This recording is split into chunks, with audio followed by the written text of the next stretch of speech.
إن الحمد لله نحمده ونستعينه ونستغفره ونعوذ بالله من شرور أنفسنا ومن سيئات أعمالنا من يهده الله فلا مضل له ومن يضلل فلا هادي له أشهد أن لا إله إلا الله وحده لا شريك له وأشهد أن محمدا عبده ورسوله صلى الله عليه وعلى آله وصحبه أجمعين. Abebitibwa abakkiriza tugenda maaso n'okusoma ekitabo ekiyitibwa Abashiya bebaani. Ng'ekitabo kino kitunnyonnyola enzikiriza y'ekibinja ekyerimbika mu Busiraamu so nga si Basiraamu bakafiiri, naye nga kyeyita ekibinja mu bibinja eby'Obusiraamu. Kirina enzikiriza, ng'enzikiriza ezo zonna ziriwo okumenyawo ddiini y'Oweekitiibwa Allahu subhanahu wa ta'ala. Fahum la yu'minuuna billah wala yu'minuuna bil anbiya wala yu'minuuna bil malaa'ika wala yu'minuuna bil kutub. Ebikolo byonna ebizimbirwako eddiini ey'Obusiraamu ekibinja kino kibiwakanya. Imma okubiwakanya mu butongole oba okubikubamu ebituli ne babeera nga babikkiriza mu nzikiriza ebimenyawo. Ekyokulabirako ye Qur'an. Bwe wabuuza nti muli Basiraamu, ye ekitabo kyammwe kyekiriwa nti ye Qur'ani. Tebayinza gamba nti Bayibuli, ye Qur'ani. Bwe wabuuza nti Qur'ani eyo ntuufu, baga nti Qur'ani yo si ntuufu. Nga bwe twalaba enzikiriza yabwe ko Qur'ani si ntuufu. Qur'an gye tulina olwaleero Ecupuli, Qur'an gye tulina olwaleero ebitundu 7 ku 10 byaggyibwamu, naye kyali kitabo kituufu, kitabo kya Allah subhanahu wa ta'ala, ebigambo ebirimu Allah yabissa, naye nga ebitundu 7 tebikyaliwo. Basahaba bajjamu ne bongeramu n'ebifaanako bwe bityo. Kitegeeza ki? Qur'ani bil mantuq, ku lulimi lwabwe bagambye nti bagikkiriza. Wa inda tatbiq, bw'oteekamu nkola enzikiriza yabwe ku Qur'ani bagiwakanya. Yensonga lwaki mu nzikiriza yaabwe wasingana bayinayo Mushaf Ali, Mushaf Fatima n'ebirala bingi bye twalaba edda nga twogera ku nzikiriza yabwe ku Qur'an. Bwe babuuza ne mukkiriza bamalayika bagamba naam, oyogera ki ku Jibuliiru? Bagamba nti khana ar-risala. Jibuliiru malayika wa Allah subhanahu wa ta'ala ne yakumpanya obubaka bwali bwa Ali n'abutwalira Muhammadi alayhi salatu wassalam. Bw'abanga Jibuliiru asinga bamalayika bonna enkizo n'obulungi bw'atyo bwafaanana bamalayika bonna abasigadde abali wansi wa Jibuliiru mu madaala, Abasiraamu be bamanyi nti nno ba wansi ku Jibuliiru alayhi salatu wassalam, kiba kitegeeza nti omaze okukaafuwalira bamalayika b'Oweekitiibwa Allah subhanahu wa ta'ala. Era mu ngeri y'emu bw'obabuuza kumanya kw'Oweekitiibwa Allah subhanahu wa ta'ala, mukkiriza Allah subhanahu wa ta'ala, naam, mugamba ki kumanya kw'Oweekitiibwa Allah subhanahu wa ta'ala? Nti Allah ayina ebintu bimweyoleka nga batabimanyi, naye ne bimweyoleka n'abitegeera. Ng'enzikiriza twalaba aqidatu al-bada. Bannabbi we bali, bannabbi Allah subhanahu wa ta'ala, Musa, Isa, ani ne ba imam baffe bankizo ku bannabbi, nga bwe yagamba al-Khumaini, inna li a'immatina maqaman la yablughuhu malakun muqarrab wala nabiyyun mursal. Kitabu kiyitibwa al-Hukuma al-Islamiyya, Ayatullah al-Khumaini. Ba imam baffe balina enkizo etatuukibwako bannabbi wadde bamalayika. Nabwekyo babuuza ne mukkiriza bannabbi, yes, tukkiriza bannabbi. Abashiya bakkiriza bannabbi, Tayyib bakkiriza bannabbi. Ne bannabbi baliwa? Be basinga enkizo mu bantu bonna? Nedda, ba imam baabwe bankizo ku bannabbi. Olutwaba mugaso gwa kukkiriza nnabbi nga luwo wenkizo ku ye, nga luwo wenkizo ku nnabbi. Wahakadha ebikolo bingi byonna bwe babuuza mubikkiriza baga naam tubikkiriza. Tunuuli enzikiriza babikkirizaamu, ogenda okulaba nga byonna babiwakanya. Eddiini ya Allah subhanahu yonna bagiwakanya, wal iyadhu billah. Nga tebakomye okwo kwe bagasse okubeera nga beeyita Abasiraamu, wahum yafaaluuna dhalika nifaaqa wa tuqya وكذبا وزورا وهم كفار ملاحدة زنادقة والعياذ بالله. nabwekityo abalungi abakkiriza tugenze ku mutwe omukulu ennyo omusiraamu yenna gwagwana okuteekako ebirowoozo oluvannyuma lw'ebyo ebingi bye tuwulidde mu nzikiriza zaabwe tugenze ku mutwe ogugamba nti abashiya basiraamu abakafiiri. omutwe guno mukulu nnyo akhil karim kubeera ng'ogutegeera. abashiya basiraamu abakafiiri amuslimuuna hum amukufar. agamba bw'ati omuwandiisi waffe agamba nti bw'oba osomye bulungi ekitabo kino okuva ku ntandikwa sisuubira nti olinamu akakunkuna konna mu kuba nti abashiya bakafiiri ab'olulango abatalina mugabo gwonna mu busiraamu. walabye ezimu ku fatawa z'abamanyi b'obusiraamu ab'ebitiibwa nga bakkaatuliza obukafiiri bwabwe. mu kifo kino nkuleetedde ebigambo by'abamanyi ebikkaatuliza nti abamanyi b'obusiraamu tebalina njawukana ku bukafiiri bwabwe. toyawukana ku kwegatta kwabwe n'ozuukirira mu kibinja ky'obote ne Hitira ne Firawuna n'abakafiiri abalala. nga nyimiddeko wano katono muganda waffe atugambye nti walabye emabega enzikiriza z'abashiya ezimalira okubeera nga bakafiiri ng'omusiraamu yenna ne bw'aba tawulidde nnamula y'abamanyi ku bantu abo ng'awulidde nti bwe batyo bwe bakkiriza kimumalira okubeera nga mutebenkevu nti abashiya bakafiiri. naye tetwakomyawo wokka wabula twalabye ebigambo bingi eby'abaulama nga Imaamu al-Bukhari, Ibn Kathir, Muhammad ibn Abdul Wahhab n'abalala bangi nga balamula obukafiiri ku bantu bano nti si basiraamu bakafiiri.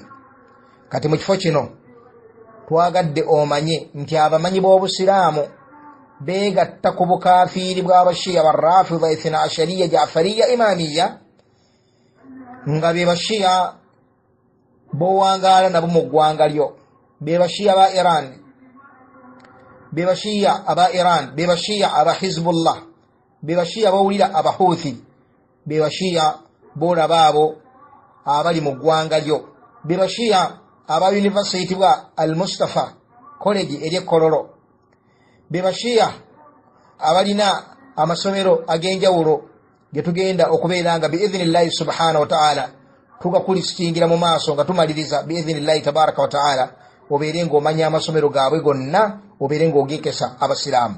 abashiya abo kimanyi muganda wange omulungi omukkiriza omusiraamu nti abamanyi b'obusiraamu tebalina mpawa ku bukafiiri bwabwe. kitegeeza ki?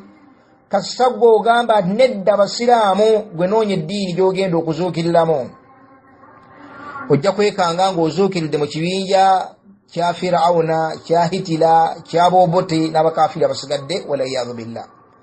olw'ensonga abamanyi b'obusiraamu bwe beegatta ku nsonga tetukkirizibwa n'akatono kugyawukanako nga bwe yagamba alayhi salatu wassalam mu hadithi yuhassinuhu al-Albani rahimahullah ti la tajtamiu ummati ala dalal. akhil karim agamba muganda waffe nti abamanyi b'obusiraamu bakyegattako nti abashiya barrafida bakafiiri. abamanyi b'obusiraamu bakyegattako nti abashiya barrafida bakafiiri. teweerabira nti twakulaze waggulu nti barrafida be bayitibwa olwaleero abashiya. okwegatta kw'abamanyi kuno okuyitibwa ijima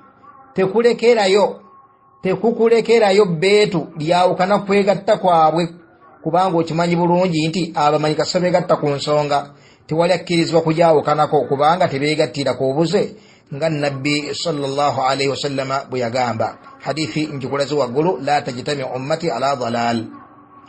agenda maaso omuwandiisi waffe aga n'olwekyo oyo yenna asigala nga abuusabuusa mu bukaafu bwabwe amanye nti ali ku bulabe bw'amaanyi nnyo mu ddiini ye. akimanye nti mu bintu 10 ebifulumya omuntu mu busiraamu mwe muli okubuusabuusa mu bukafiiri bw'omuntu ategerekesa obulungi obukafiiri bwe. ayanguwe atereeze enzikiriza ye nga malayika tennamugjamu mwoyo. ku nsonga eyo omumanyi ow'ekitiibwa ennyo Muhammad Abdul Latif Ali Sheikh yagamba nti uliza ebigambo bino barakallahu fik. yagamba nti faman tawaqqafa fi kufurihim وارتاب فيه فهو جاهل بحقيقة ما جاءت به الرسل ونزلت به الكتب فليراجع دينه قبل حلول رسمه. أغانجي فمن توقف في كفرهم وارتاب فيه فهو جاهل بحقيقة ما جاءت به الرسل ونزلت به الكتب فليراجع دينه قبل حلول رمسه.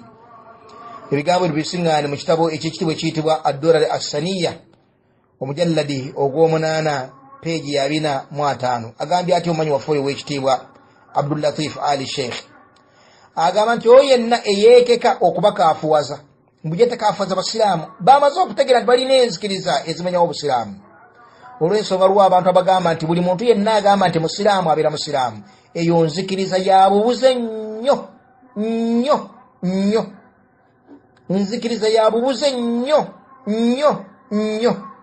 Omuntu ogamba nti omuntu eyeeyita omusiraamu takkirizibwa kumukaafuwaza oba omuntu agamba la ilaha illa Allah tekikkiriza kumukaafuwaza eyo nzikiriza ya bubuze nnyo nnyo nnyo ekontaane Qur'ani ekontaane hadithi ekontaane n'obujulizi buyitirivu nnyo buli mu ddiini yaffe obulaga nti nno omuntu arutadda n'ava mu ddiini ng'ekigambo la ilaha illa Allah sigadde akyogera. Tulaba Allah bwe yagamba nti walaqad qaalu kalimata al-kufuri wa kafaru ba'da islamihim boogedde ekigambo ky'obukafiiri tebamenyawo shahada tebagamba tetukyali basiraamu nedda ne baayogera ekigambo ng'ekigambo ekyo kibakaafuwaza. walaqad qaalu kalimata al-kufuri wa kafaru ba'da islamihim. abalala bagamba batya bagan ma ra'ayna mithla qurra'ina haula argha butunan wa ajbana inda al-liqa bajirika was-sahaba nin-nabbi tetulabanga bantu batiitiizi nga basinkanya omulabe abaagala okulyanga ettaabu boogera ku basahaba nabbi sallallahu alaihi wasallam. Allah yakola atya Allah gati qul abillahi wa ayatihi wa rasulihi kuntum tastahzi'un. Allah n'amateeka ge nombaka bemujeja la ta'tadhiru temwewozaako qad kafartum ba'da imanikum mazima mufuuse bakafiiri oluvannyuma lw'okuba mbadde bakkiriza. Bagambako nti nno tuvudde mu busiraamu bagambako nti tulekedde okwogera ekigambo la ilaha illallah nedda bujulizi bukubyeko mu sunna ne mu Qur'an obuka bukumalira okubeera ng'otegeera nti omuntu ayogera ekigambo ky'obukafiiri n'afuuka omukafiiri. Wano weewunyiza obubuze bw'omu ku buntu bantu bennawulidde nga gati Anas Kalisa yali agambyeko nti avudde mu busiraamu mugamba mutya nti ava mu busiraamu iyi tekyetaagisa kugamba nti avudde mu busiraamu. Kasita bamugamba ne bamugamba nti wange ogamba otya nti okukuza Christmas kirina mutawaana nga Allah yagamba takadu samawat yatafattarna min wa tanshaqqu al-ard wa takhirru al-jibalu hadda an da'u lirrahmani walada. Eggulu lijula kweyuzaamu n'ensozi okwatika yatika n'ensi okwatika yatika. Subhanallah okubeera nga bagambye nti Allah alina omwana. N'abuuza ekibuuzo n'agamba lyali eyuziza n'osigala ng'oga nti oyo musiraamu mukubanga tagambangako nti avudde mu busiraamu. Wallahi watotegeera busiraamu yangu otegeera obusiraamu ojja kaafuwalira bwereere gwe ojja kaafuwalira bwereere. Tagambangako nti avudde mu busiraamu yes naye omuntu si akkiriza nti avudde mu busiraamu nedda. Eyo ntegeera mbi n'abakatuliki tebagirina. Wallahi n'abakatuliki tebagirina n'abaprotestant tebagirina. Singa omusajja agamba nti Yesu si mwana wa Katonda, Yesu tebamukomererako ku musaalaba, si mwana wa Katonda, ate ndi mukatuliki, abakatuliki bonna bagamba nti abada toli mukatuliki, oganda Yesu bamukomerera ku musaalaba, oganda Yesu si mwana wa Mukama. Tekimwetagisa gamba nti nze nvudde mu bukatuliki baleke ogamba ndi mukatuliki. Bwinga olabye nnyo okubeera omusiraamu ng'entegeerayo enzikiriza yombi okusinga ey'omukatuliki. Omukatuliki agamba nti omuntu bw'akola ekintu ekimenyewo emisingi egizimbibwako eddiini akaafuwala gwoga nedda. Bamugamba nti owange Allah yagamba nti olunaku olwo eggulu lijjula kweyuzaamu lyali eyuziza n'okiwulya n'amatuugo n'osigala gati oyo musiraamu talina mutawaana gwe ngoma nti ogenda kaafuwala gwe ojja kaafuwala lw'okulowooza nti ogenda kuzannyira ku ddiini Allah subhanahu wa ta'ala ojja kaafuwala. Kubanga okuwaanirira omukafiiri kikuteeka ku bulabe bw'okukaafuwala ng'olabye nti buno obukafiiri bwennyini n'olaga tewali buzibu kikuteeka ku nnamula y'oli akoze ekyo. Soma ebigambo bya Sheikh Ibn Baz ku aya eno gye nkusomedde ku basajja abo abaali mu Tabuk. Abasajja abaali mu Tabuk kyekyaliwo batambula bagenda mu lutalo omukubo yikabwati yagamba ma ra'ayna mithla qurra'ina haula'i arghab butunan wa ajbana 'inda al-liqa tekulabanga abantu balinga nga basajja baffe bano bonna bazimbi obubuto baagala okunyukamula obukamazi ate basinkana omunaye bonna no balaye empale nga zibalebera bayogerako be baani basahaba bannabi sallallahu alayhi wasallam nennabbi alimu omukubo naye mwalimu omusajja ayitibwa Auf ibn Malik al-Ashja'i sahaba w'ekitiibwa kigambo ekyamunyiiza nnyo naga kadhabt bal anta munafiq byoyogedde si bituufu oli munnanfuusi ggwe musajja omu yekka bw'ati yeyayogera eyawakanya n'atamwa ekigambo kyayogedde yali omu yekka Auf ibn Malik al-Ashja'i n'agamba nti la uballighanna rasulallah kanziruke nabbi mugambe nadduka emisinde ogamba nabbi sallallahu alayhi wasallam ebigambo ebyo bano bonna abaali naye ne basigala tebakifunako buzibu tebaamuwakanya tebaakola batya eyayogera lyomu naawe okimanyi mutabasobola kuba nti bonna baayogera statement omulundi gumu n'emimwa gyabwe bonna nedda la shak eyayogera lyomu era owuli an Auf ibn Malik nga yamugamba nti kadhabt bal anta ayogera n'omuntu omu bal anta munafiq naye Allah bwe yassa ennamula y'okaafuwaza bonna yabazingira wamu n'abakaafuwaza bonna abali mu kabinja ako bonna n'abalamulako obukaafiiri qul abillahi wa ayatihi wa rasulihi kuntum tastahzi'un la ta'tadhiru uliya wawu jamaa bagita wawu jamaa ta'tadhiru erra'u eyo ojude bwe wanvuwa mu maaso gayo waliyo waawu bagita wawu jamaa ya kibinja ekibinja ekyo kyonna Allah nakikaafuwaza bonna abalafula abakaafiiri kad kafartum eyo mimu eraga jamaa kibinja baada imanikum bonna nabakaafuwaza Allah subhanahu wa ta'ala nabwe ekityo kaliisa asobola okubeera omu ala zandaqatihi wa kufurihi omu yekka bw'ati wallahi n'akaafuwalirako umman minan nas ne bamuwulira nga ayogedde ekigambo ky'obukaafiiri ne batalumwa ddiini ne balumirirwa ennyama ya kaliisa okusinga eddiini ya Allah gy'ajereze Allah alaze nti kigambo kinene nnyo kigenda mu maaso gati tikirina mutawaana n'omujjukiza ali mu studio yennyini gw'ali naye kigambo kya bulabe kyaliko aya agimulaze kitegeeza nti agimanyi bulungi nnyo agimulaze amugamba nti aya yiino Allah yagamba bw'ati nagati lyali liyuliseeko n'asigala ng'agenda naye mu maaso ya dokita n'amuwaanawa ng'ayogedde ekigambo ekyo munsonyiwe katono nyimirize ku musomo gwe tubaddeko nyimiriremu wano katono nnyo munsonyiweko bangi ku mmwe naddala Allah biyasaddaakira ekyengera biyawa ekyengera ky'okubeera nti bamanyi ku luwarabu mwalaba ka vidiyo ak'omukyala mu Misiri mukyala mu Misiri yaleeta bamaseeka babiri mu studio mukyala akola ku TV bamaseeka babiri bagenda kwogera ku jilbab e Misiri ka vidiyo katambula nnyo omukalaba abo walimu n'abala Allah byewa basobola okutegeera oluwarabu abasobola okutegeera ebigambo biri mu ka vidiyo ako basajja babiri batudde omu atudde ku sayidi omulala atudde ku sayidi era omukyala bali wakati omukyala ali bwereeri oluviiri luyiika bulungi nnyo eno wansi nga bw'obasuubira okufaanana naye akyaza bamaseeka babiri mu studio olwajja baseeka ne boogera ku jilbaabu bamaseeka ne bakwata jilbaabu ne bagivuluga nga boolaba kaliisa bwagivuluga bakiyita ekyambalo ky'aboolabu bwagiyita ekyambalo ky'aboolabu ekirina kakwate konna na busiraamu n'agikwata n'agivuluga amma bwe kitwa ku niqaabu abuyita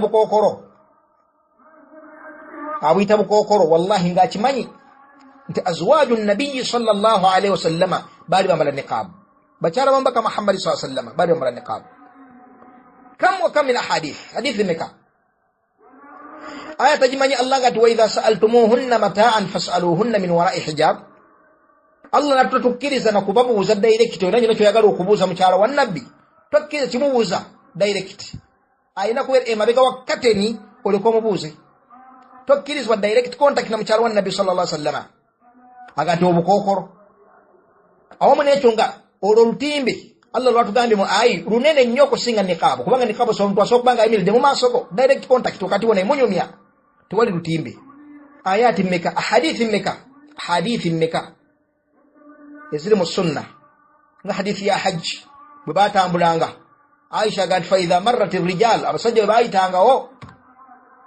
bwe bayitangawo fa idha marra ar-rijal abasajja bwe bayitangawo sadalna nga tukwata nga tubikka amaaso gaffe bwe bagenda nga tugabikkula hadithi mmeka eziraga ekyo nga nenjawukana emanyiddwamu bamanyi abaffe nikaabu eri waajibu oba eri sunna eri waajibu oba eri sunna jumuhuru egamba nti eri sunna jamu mina ulama egamba nti eri waajibu naye waliwo agamba nti ekkirizibwa si ya mbusiraamu la yaquluhu illa man kana fi dinihi khalal si ya mbusiraamu oyo aba alina ekizibu ku ddiini ye yakyogera wa illa al ulama muttafiqun ala mashru'iyati niqab bawula bakyegattako ndi niqaabu ya mu ddiini enjawukana bagirinako eri waajibu oba teri waajibu nga n'ekigambo nze kyennamatira nakyo kwekuba nti eri waajibu eri sunna era kikigambo ky'abamanyi abasinga obungi ya qawli ya jumhur Sheikh Muhammad Nasiruddin Al-Albani rahimahullah amasala we yagazi bulungi mu kitabu kino ar-radd al-mufhim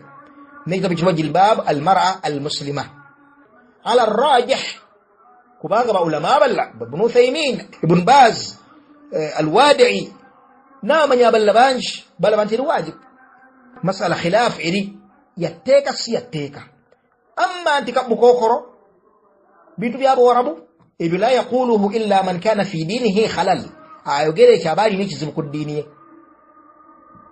omukyala akyaliza abasajja abo babiri ne balyoka badda ku jiribaabu ne bajolonga omukyala asirisi bwababuuza ebibuuzo bwabatunuulira bwababuuza ebibuuzo wallahi ng'omukyala bwomulaba bwafaanana oluviiri luyiise lukoma kuli talubiseeko kantu konna ali wali ali bweri mu njogera ennyangu ng'ali bwereere bwe tugamba nti ng'ali bwereere otuoteka kibategeeza ennyambala ye si nnyambala ya mukyala omusiraamu agondya amateeka Allah subhanahu wa ta'ala so si kuba nti omusiraamu tutegeeza ati nno ate ebikiridde abira mu kafiiri la si tutegeeza wabula tugamba nti si ennyambala y'omukyala agondedde amateeka Allah subhanahu wa ta'ala mu mulyango gw'ennyambala naye subhanallah omukyala ki kye yakola kyava abayimiriza musooke muyimiriremu katono n'abayimiriza n'abagamba nti n'ayogera eri audience atunulidde audience kati bano abavuddeko babiri n'agamba nti ya ukhti owange gwe mwannyinaze owange gwe muganda wange mukyala yayogera owange gwe muganda wange ffe tuli basiraamu tuli bakyala abasiraamu ekyambalo Allah kye yatulagira okwambala ejilbaabu Allah yatulagira twambala ejilbaabu jilbaabu kye kyambalo kyaffe ng'abasiraamu jilbaabu kye kitibwa kyaffe ng'abakyala abasiraamu tuli boonoonyi tumanye tuli boonoonyi naye ng'ekyo Allah kyatulagira wallahi ng'ayogera ebigambo ebyo ng'abasajja bonna bali awo Allah yabakkakkanya ng'ensi ne batunuulire bweti nga n'omukyala ayogera ebyo tayambadde jilbaabu wadde okwesuulako akakaaya wadde akantu konna tayambadde jilbaabu naye laba bw'alaga obusiraamu laba bw'alaga obusiraamu n'agamba temuwuliriza bano wallahi nga basongamu ekigalo ekisajja abagira bw'ati ku sayidi ne sayidi ekigalo ekisajja temuwuliriza bano kuba bali batudde ebbali n'ebbali temuwuliriza bano nga basongamu ekigalo kisajja aziiza omukono agufunyiza bw'ati ekigalo ekisajja kyagolodde temuwuliriza bano bajja battira eddiini yammwe mukyala amiya ali mu kkakkanya abalinga nga kaliisa abazanyira ku ddiini n'abaga tukimanye tuli boonoonyi ffe abatajambala n'amaliriza wallahi yali amaliriza ebigambo bye n'aba ng'akaaba amaziga eddoboozi ne ligira ng'omuntu agenda okukaaba n'alekeraawo n'awanika emikono n'atandika okusaba Allah alongoose eddiini ye alongoose n'eddiini y'abakyala abatambala jilbaabu oyo mukyala musiraamu mukyala mukkiriza ayambadde jilbaabu nedda naye omusiraamu ali wakati w'embeera bbiri imma anywezezza omutima n'atagwa mu zambi oba omutima gumwewagguddeko n'aligwamu emirembe ne gimuggwako tosiŋŋaana mukkiriza w'amazima okuggyako omusigala mu mbeera ezo bbiri imma yeekuumye obutagwa mu zambi eyo yendevu esinga okubeera eyawaggulu oba ezambi aliguddemu nenenyeza Allah subhanahu wa ta'ala namwegayirira emirembe ne gimuggwako n'atasanyukira bukendeevu bwe naye laba muganda waffe bwayimirira ne dokita nazanyira ku busiraamu nabuvuruga nga bwayagala ne hadithi nga agimanyi yali yuliseeko statement eyi wallahi mbakakasa basiraamu kiwulire tewaliyo bingi byalina kwogera statement emu yokka bweti eyo yokka ng'omusiraamu yagifumiza ku lulimi emumalira okuva mu busiraamu nti eggulu lijjula kuyulika lyali liyuliseeko omusiraamu n'akifulumya ku lulimi lwe kimumalira okuva mu busiraamu. Bali ekigambo kye baayogera tebaayogera bigambo 10 baayogera ekigambo kimu baagiragabiza basahaba naye yawona yali omu Awufu bun Malik yawona abasigadde baazikirira nkwekesa omusiraamu okuzannyira ku nsonga yonna gy'omanyi tetta obusiraamu bubeere bugulumivu mu mutima gw'okusinga kaliisa, obusiraamu bubeere bw'amaanyi mu mutima gw'okusinga kaliisa, obusiraamu bubeere bukulu mu mutima gw'okusinga kaliisa. Bw'obeeka okutuuka mu maaso ga Allah subhanahu wa ta'ala owone bw'otakola ekyo otandika okwekkiriranya. Tewali muntu akaafuwala ng'ayogera la ilaha illa Allah wakijjawo ekyo tokimanyi waliwo nawaqidul islaami al ashara ebintu 10 ebijja omuntu mu busiraamu wasiraamu seggo tobiwulirangako ebigambo ebintu ebyo 10 mulimu kimu kyokka bwekiri ekigamba nti omuntu okulangira n'ava mu busiraamu wallahi tekirimu ebyo 10 ebintu 10 ebijja omuntu mu busiraamu temuliimu nakigamba nti ekifulumya omuntu omusiraamu ekisooka ye muntu okulangira nti sitakyali musiraamu nedda. Lwaki? Kubanga ekiri obvious buli muntu yenna akimanyi. Naye ebintu 10 bino ebyali singibwa byebyo omuntu byakola ng'akyeyita omusiraamu ennamula ye neebeera ng'ekyuse takyali musiraamu. Biri 10 ebyali singibwa. So ng'ebyo 10 nga baulama abannyonnyola ekitabo ekyo nawaqidul islaami al ashara bwe bakinyonnyola obulungi nti tebiri 10 byokka wabula ebyo 10 bye bisinga okugwibwamu abantu. Wa illa kathiir gwe mu ebyo 10 walabamu okuvuma Allah subhanahu wa ta'ala ti omuntu avuma Allah bakaafuwadde nedda.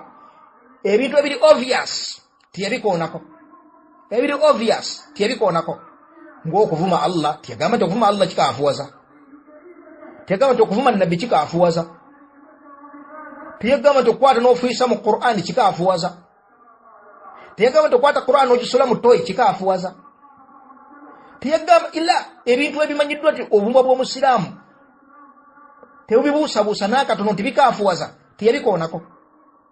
Lwaki? Kubanga biri obvious eri buli mulungamu.